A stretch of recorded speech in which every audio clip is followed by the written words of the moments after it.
ইসলামের 5 নম্বর মূলনীতিটা হচ্ছে আল্লাহ পাক বলতেছেন, তোমরা অপচয় করিও না, অপব্যয় করিও না। অপব্যয়কারী শয়তানের ভাই, আর শয়তান হচ্ছে আল্লাহর অকৃতজ্ঞ ব্যক্তি, অকৃতজ্ঞ শয়তান। এই জন্য রবের অকৃতজ্ঞ হচ্ছে শয়তান। আপনি যদি অপচয় করেন, অপব্যয় করেন, মনে রাখবেন আপনি শয়তানের ভাই হয়ে গেছেন। কেন যেন শয়তানের আধিক্য কাজকর্ম অনুসরণ করার কারণে আপনি শয়তান হয়ে গেছেন, আর শয়তান হচ্ছে অকৃতজ্ঞ।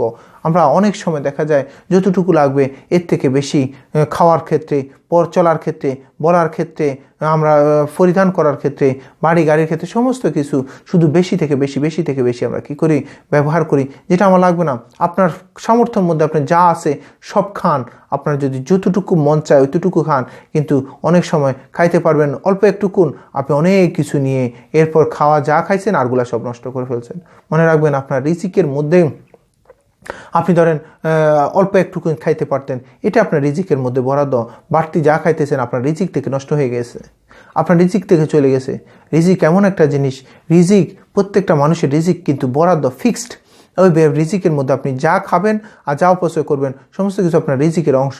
এই রিজিকগুলো যদি আপনি না খান, যা খান বাকিগুলো অপচয় করতেছেন, ওটাও আপনার রিজিক থেকে দূর হয়ে যাচ্ছে, রিজিক থেকে কেটে যাচ্ছে, রিজিকের অংশ থেকে চলে যাচ্ছে। মনে রাখবেন কোনো একটা সময় যদি আপনি হয়তো দেখা গেল আপনার বয়স আছে কিন্তু আপনার রিজিকটা শেষ, তখন আপনাকে না খেয়ে থাকতে হবে। এদিকে আমরা একটু লক্ষ্য রাখবো। মনে রাখবেন মন চাইতেছে আমি অনেক ধরনের খাওয়া নিয়ে আসলাম, খাইতে পারলাম না, সব অপচয় হইল। আমার অনেক টাকা পয়সা আছে, আমি অনেকগুলো 8, 10টা 20টা আমি জামা পরিধান নিয়ে চলে আসলাম, কিন্তু একটু আমার পরা হয় না, দেখলাম আমি অপচয় করলাম। আমার যেখানে যা দরকার তা আমি করি নাই, আমি এর থেকে বেশি করে ফেলছি, যেটা অন্যায়ভাবে অপচয় হয়ে গেছে। আমরা অপচয় করব না, অপচয়ের কাছেও যাব না। যে জিনিসগুলো অপচয় হয়, আমরা দেখা যায় চলতে ফিরতে অপচয় করি। আমরা উজু থেকে নেক কাজগুলোর মধ্যে আমরা উজু করতে গেছি, একবারের জায়গায় 5 বার ধুয়ে ফেলতেছি। রাসূল সাল্লাল্লাহু আলাইহি সাল্লাম বলেন যে তোমরা যদি নদীর মাঝখানেও থাকো উজু করার ক্ষেত্রে তোমরা কি করো, 3 বারের বেশি তোমরা কি করিও না, দোয়া করো। আমরা অনেক সময় পানি মারতে মারতে, উজুর সময় পানি মারতে মারতে মুখের মধ্যে 8, 10 বার 20 বার পানি মারতেছি গরমকালে, আর শীতকালে দেয় একবারও দিতে পারি না, একবারও দিতে মন চায় না। হ্যাঁ, ওইটাও অপচয়। আপনার চলার পথে, খাওয়ার পথে, নেক কাজগুলোর পথে, সমস্ত অবস্থায় যেটা দরকার এর বাইরে যা করছেন সব অপচয়।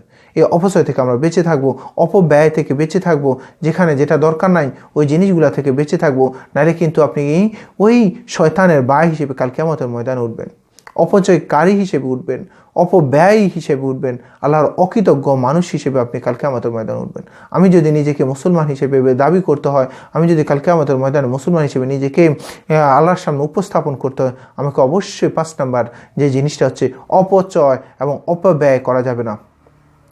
যেখানে যতটুকু দরকার আপনি যদি অপব্যয় করেন, একটা সময় দেখবেন আপনার সম্পদ শেষ হয়ে যাবে, আপনার যেতটুকু সামর্থ্য আছে ওগুলো শেষ হয়ে যাবে। তখন দেখা যাবে কি অন্যের কাছে হাত পাততে হবে, তখন আপনি অসম্মানী হবেন, সম্মানহানি হবে। এই জন্য আমরা কী করবো না, এমন কোনো কাজ, এমন কোনো কর্ম এমনভাবে চলবো না যেখানে আমার অপচয়ের কারণে আমার কি হয়ে গেছে, আমার ওই জিনিসগুলা পরবর্তীতে আমি লজ্জিত হইতে হয়। এমন কোনো কাজ আমরা করবো না ইনশাআল্লাহ।